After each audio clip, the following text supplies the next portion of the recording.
Okay, welcome. My name is Jackie Jacob. I am the coordinator for E-Extension's Community of Practice for Small and Backyard Flocks. I run the Facebook page, I work on the articles, and I organize the webinars. We try to have one every month, so check out our upcoming webinars. We have quite a few. Our webinar for this month is washing eggs safely with Dr. Greg Martin at Penn State. He's a extension specialist in the area, works with small and large producers, a lot of Amish and a lot of cottage food industry people. So he'll give us a presentation on washing eggs safely. I will be watching the chat, and if the question is pertinent to what he's talking about, I will interrupt him. Otherwise, we'll save it to the end. All yours, Greg. Well, thank you very much. A lot of times I explain to people that I handle poultry from flocks of 3 to 3 million, and we have quite a variety of flock numbers in the area. And we do have a lot of folks that are raising poultry on their own and selling extra eggs that they're not consuming on the family table through store stands that they have at the end of the lane. I've actually gone through and did a survey of our area, and it's amazing to see a lot of small apartment refrigerators at the end of the lane with a long extension cord and eggs for sale, a coffee can in the refrigerator, and you drop your money in and take the eggs from the refrigerator. So we're seeing a lot of folks who are trying to sell their extra production. But we're encouraging folks to think about washing their eggs from a safety standpoint, and we're going to talk a little bit about that. And so there are some considerations to think about this, and we're going to talk a little bit about why we do it, how to do it, and what you need to do after you do it. And so let's talk a little bit about, let me see if I can get this to work. Here we go. So why are we washing eggs in the first place? That's the big question, because a lot of people talk about, in Europe, they don't wash eggs at all. Well, yeah, they don't wash a lot of eggs at all, but there's a lot of eggs that never make it to market. And they have a very short shelf life, and they're not refrigerated in these markets. And so a lot of them are being packaged in smaller and smaller units so that they're being consumed a little bit faster.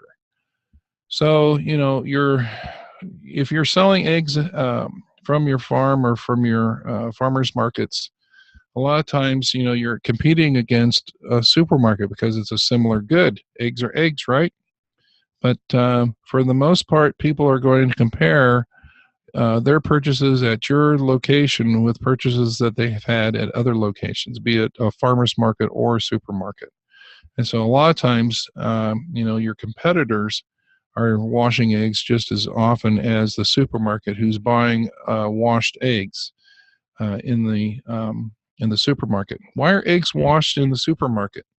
Well, there is a national egg safety rule that's out there that if you have over 3,000 laying hens, you fall under the FDA egg rule, and that requires you to have eggs that are not only washed but are refrigerated at 45 degrees or less. And so there's a lot of care that's being placed on these eggs that you're seeing in the supermarkets as well.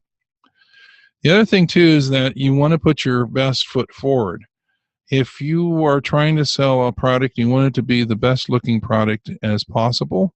And so as you can see, the egg to my left is going to look a little bit better than the egg to my right. And so that's part of that washing is also a marketing presentation that you're trying to do. So you want the eggs to look the best that they can be. And lastly, and here's the important part, is that some eggs, even though they might be slightly dirty, can be salvaged. So you don't necessarily have to throw them away or keep them out of the egg pack if you can wash them safely and get the dirt off the eggs. And so a lot of times, through no fault of your own, sometimes you will come across a dirty egg in the nest box that you can probably save through washing. So let's go into some egg anatomy. This is actually the shell anatomy that we're going to talk about in particular. Let's see if I can do this here. Okay, so the most outer exterior is at the top here, and then the most interior part of the egg is on the bottom. From the top down, as we look at the eggshell in cross section, you can see that there is at the top of the eggshell a cuticle layer, which is a proteinaceous mix of material that's last left on the egg by the hen, and it acts as a barrier to the shell itself. The shell itself is what we call the crystalline layer, and that's the layer that has the hard calcium deposits to it, as well as the layer below it. But this bloom here is the critical part that we are concerned with, because it does afford the egg some protection. In fact, hatching eggs typically are not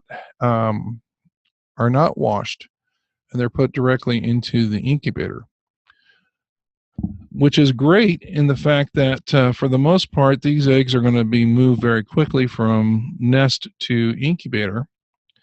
But there are problems with this as well, in the fact that sometimes the cuticle or the bloom will inadvertently be brushed off or rubbed off of the egg, leaving the egg exposed to bacteria and other things as well. So when we think about washing eggs, we are removing this cuticle bloom. And that requires us to take other steps to ensure that the egg quality stays as pristine as possible. The crystalline layer that we see in the eggshell is the hard part of the egg that we see when we're cracking the egg out. It's made up of two parts. The calcium is formed here in the crystalline layer, that's the eggshell, and then the palisade layer is a crystalline lattice as well, and it looks like little cigars under a scanning electron microscope. This is important because what this allows the egg to have is pores. There's actually a pore that goes from the outer edge of the egg through the palisade layer into the outer shell membrane, and it will move over into the air cell. So there's an air cell at the top of the large end of the egg. And that's an important part, because this is the air pathway that the chick would have if it was a fertile egg. Now, you got to think about it. 90% of our eggs that are consumed in the United States are not fertile. And so this airway isn't going to support a chick. But it also plays a part in aging eggs, in that as the egg loses moisture, the moisture comes out through the pores and out of the egg. And so selling eggs and keeping them fresh requires us to make sure that we are properly rotating our stocks and that we're maintaining good shell integrity.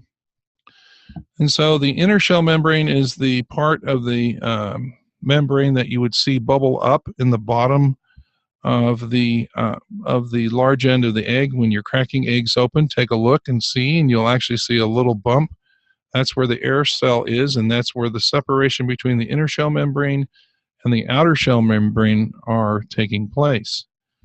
I color this red in the fact that as a chick develops, there's a structure that comes in contact with the inner shell membrane called the chorioallantoic mesentery there, that will actually come up and around this inner shell membrane, and actually gas flows of carbon dioxide and oxygen will take place back and forth through the eggshell.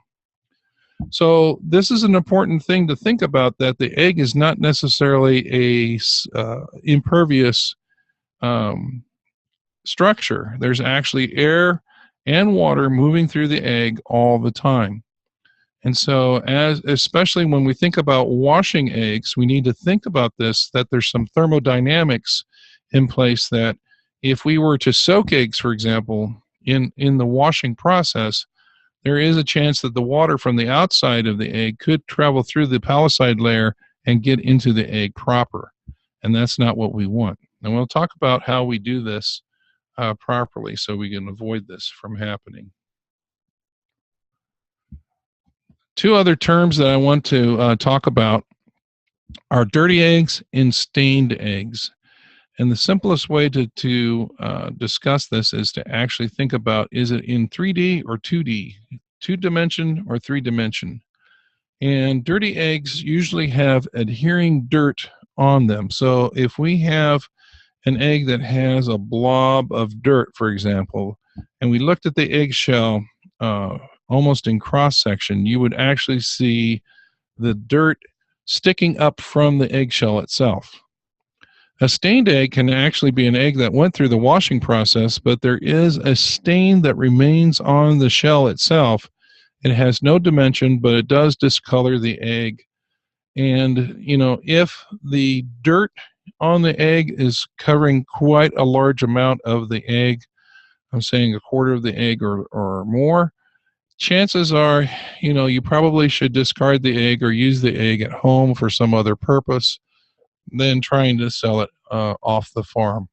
Because there's some eggs that are so dirty and so loaded with this extra stuff here, chances are some of that material, especially in a raining situation where eggs are found outside, that something possibly could have transported through the shell. A stained egg, on the other hand, can be a perfectly clean egg, but it just has this stain that remains on the shell, and depending on the size, will actually downgrade the egg itself. There's a lot of stained eggs, for example, that have slight stains that are really noticeable, but they'll go ahead and process those eggs at a breaker plant, and they'll be used for cooked products. So how can you wash eggs efficiently and economically? And you have a small flock. So I have maybe 10 birds, so I might get 10 eggs a day. Well, how can I wash these things? Well, one of the ways I would suggest you do it is to use materials that you can sanitize that you have already on hand. And so the simplest way of doing it would be what I use is a two-pan method. So in the first dish pan that I would have some hot water and some food grade soap. So this is dishwashing liquid. That's a food grade soap. And I would add plenty of soap to the water in order to get a sudsy, bubbly top to it, but not too much to where there's so much soap in the water that there's more soap than water almost, and the eggs come out really, really slimy. And that's not what you want. You don't want any film or soapy residue. So just enough soap that you have there. Now, if your eggs are really, really dirty and the soap suds start to disappear, then chances are you probably should dump out the water and start with clean water and another round of soap.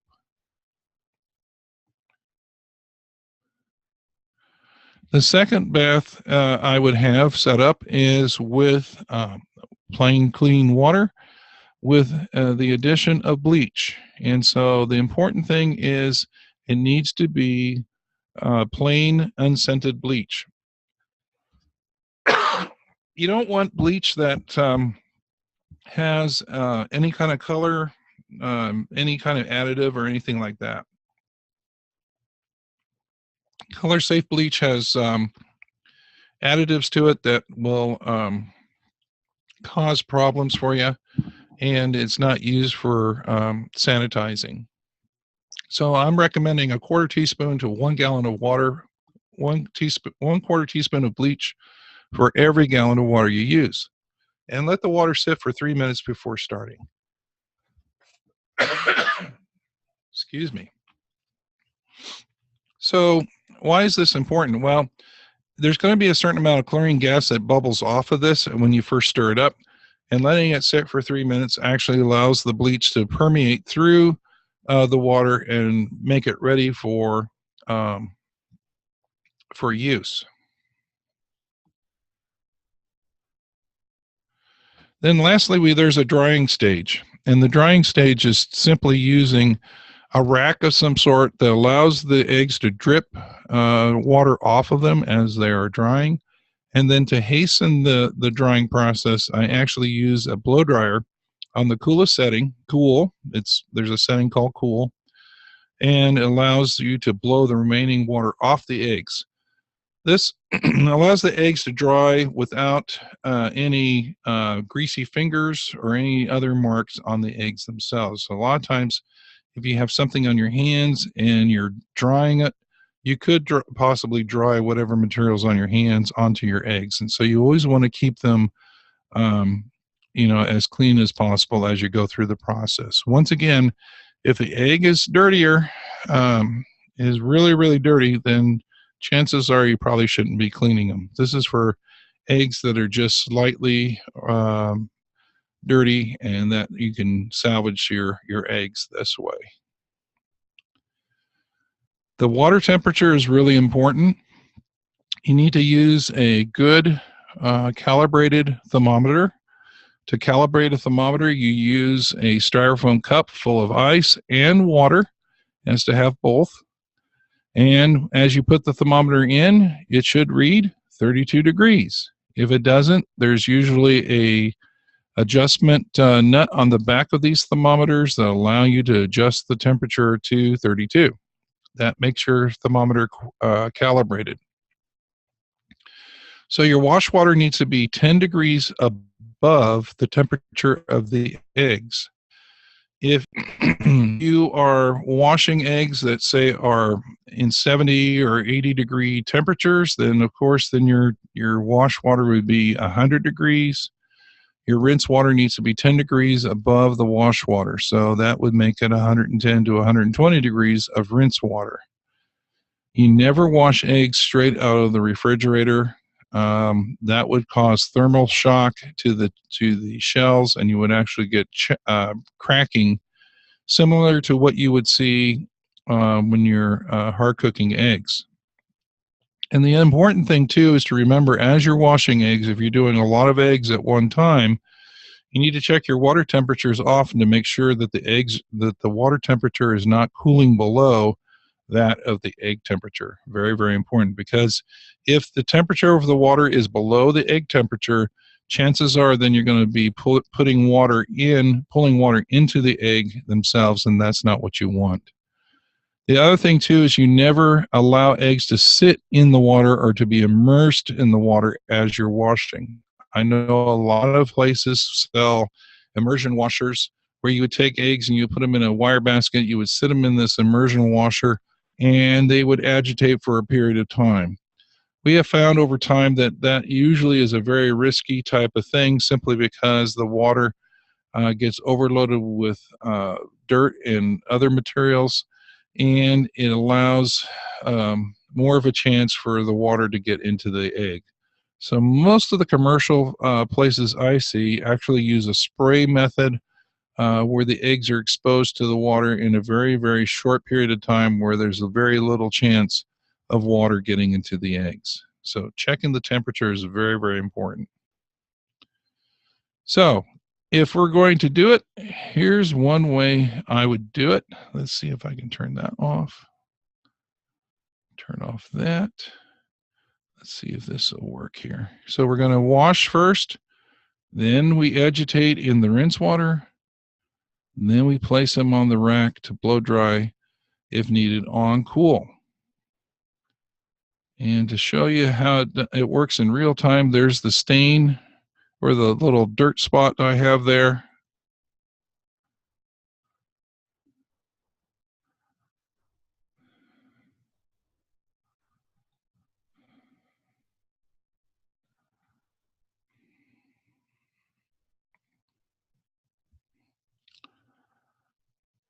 So it happened that quick. And the thing of it is that, with 10 eggs or so a day, it wouldn't take that long for you to wash eggs and blow dry them. It may take you maybe 10 to 15 minutes a day to process your eggs. At that point in time, they're clean. And if they're clean and dry, then I would go ahead and put them into cartons and then go ahead and put them into refrigeration. Um, the amount of refrigeration it needs to be close to 40 degrees, because the danger zone, remember, is above 40 degrees and below 140 degrees. That's our danger zone. So we want to stay out of the danger zone. You want to have your eggs at 40 degrees or less. And if you're selling eggs at a farmer's market, you need to think about keeping them in a cooler, an ice chest or something like that, with a cool pack in it to keep the eggs cool throughout the day as you're selling them. It's always nice to have a presentation dozen there, but that would be the one you probably take home and sell eggs out of the cooler. And with that, let's take some questions. Let's see here. Let's look at chat here. You're on mute, Jackie. We have smoke, but no, okay. Okay, a quarter teaspoon per gallon of water. What is that about in ppm? That's roughly about 100 ppm. What is the temperature of the wash water and sanitizer water? It's always at least 10 to 20 degrees above the temperature of the eggs. So your wash water needs to be above the temperature of the eggs themselves. If you're storing eggs and washing only once a week or so, you probably should take your eggs out and allow them to come up to room temperature. So that's the important part, because if the water temperature is below the egg temperature, chances are you're going to suck water into the eggs, and that's not good. You want it to be a little bit above that. Most of the time I see eggs coming out of a house at around 80 degrees. And so 80 degree temperatures, they're going right into the processing plant, and their water temperatures are around 100 to 120 degrees to begin with. Rinse water is around 130 to 140 degrees. But for most people, 140 degrees is very hard to hold your hand in those pails. So I'm thinking, most of the time with a smaller flock, you're at room temperature, you're between 70 and 80 degrees. So if your water temp is about 100 degrees for wash and about 110 to 120 for rinse, you should be okay. Can we, as educators,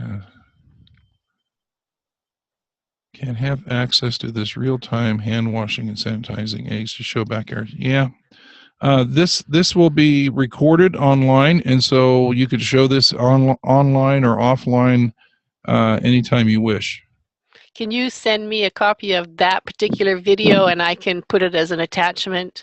Sure. On the page, and then they can just use that by Sure. itself if they want. Okay. One of the other things is to remember that each state has different state laws, and so for example, Kentucky state law, regardless of the size, you have to refrigerate under 40 degrees.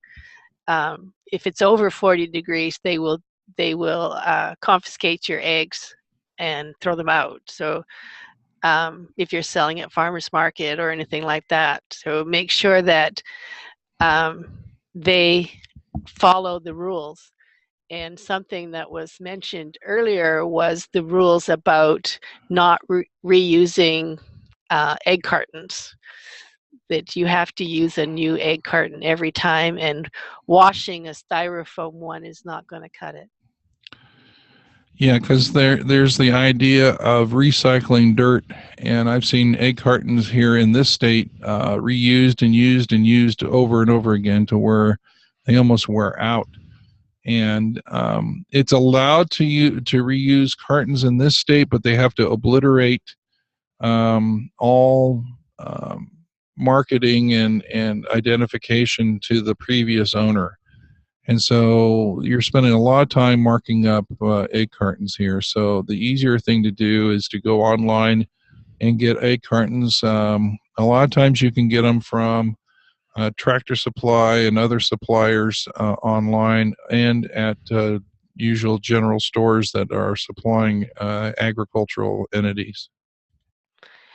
But you have to remember the state law. So sounds like Colorado doesn't allow it to reuse, and Kentucky doesn't. I don't know about Idaho.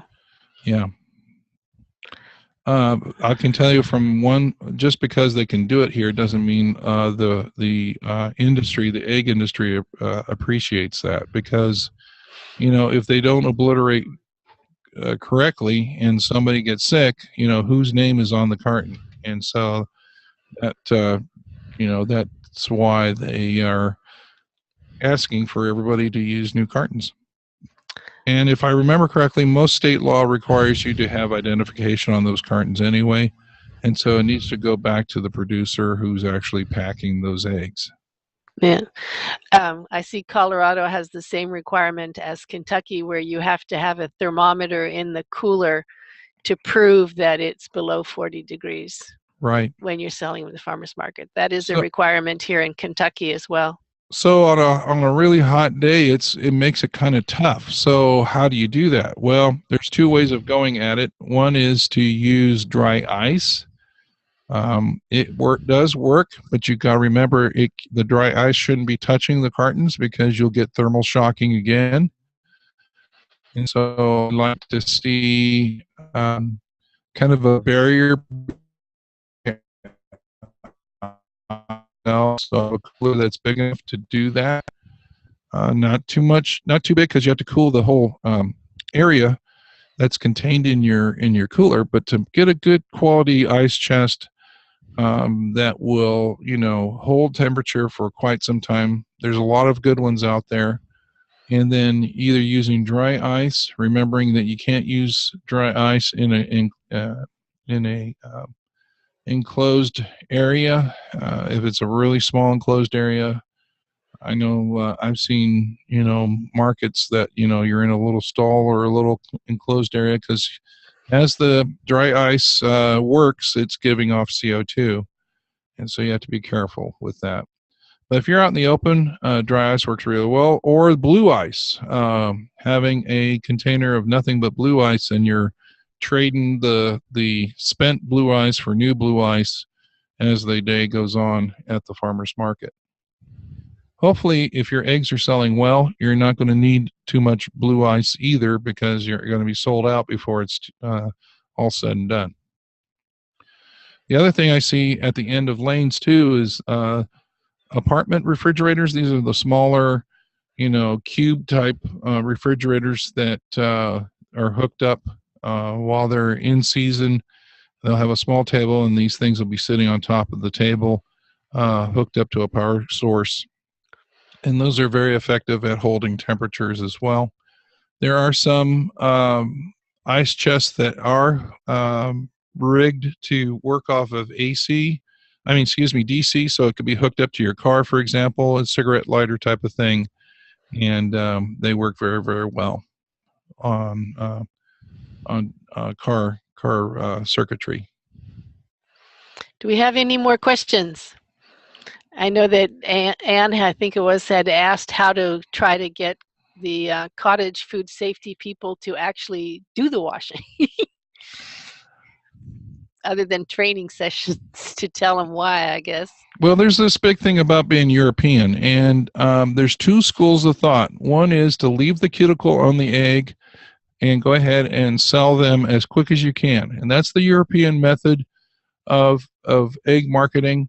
The eggs are kept out on the store's floor, Refrigerated. unrefrigerated and unwashed. And so what we have found here in the United States is that we've had a high amount of salmonella that was foodborne from eggs that were not being refrigerated. So the egg rule came about from the Food and Drug Administration to help reduce that, simply by washing the eggs to reduce the amount of dirt that's on the outside of the egg, as well as to refrigerate eggs, because eggs are food. And so by refrigerating the egg, we actually move the egg to a state or a temperature that will not be conducive to bacterial growth. And that's why we refrigerate those eggs. So we move it out of the zone that makes it easy for salmonella to grow, and we wash eggs so that there's no dirt on the egg as you break it over your pans. There's a lot of people that like what we call dippy eggs, or eggs that are undercooked. And so eggs that are undercooked, you run the risk of getting something in there. So by removing all those hurdles away from that, we make a safer egg. And that's why we wash and they don't. So our 30 minutes is up. If there are no more burning questions, we will finish up. And as Mark said earlier, we will be posting the video for anyone who wants to see it again later. And again, we have more webinars coming up. Greg's going to be doing a couple more. Make sure you check us out at extension.org/poultry. I'll put it on here. Extension.org/poultry. Can't spell poultry. That is our page that you can find all the different webinars. We have over 50 webinars that we have done, so those recordings are there to watch as well. So thank you for attending, and thank you, Greg, for doing a good job. Happy to help. Sorry for the coughing. I'm fighting a summer cold, but we muddled through. Yeah. Thank you guys for attending, and we're now finished. Thank you. Thanks, folks. Bye-bye. Bye, Mark.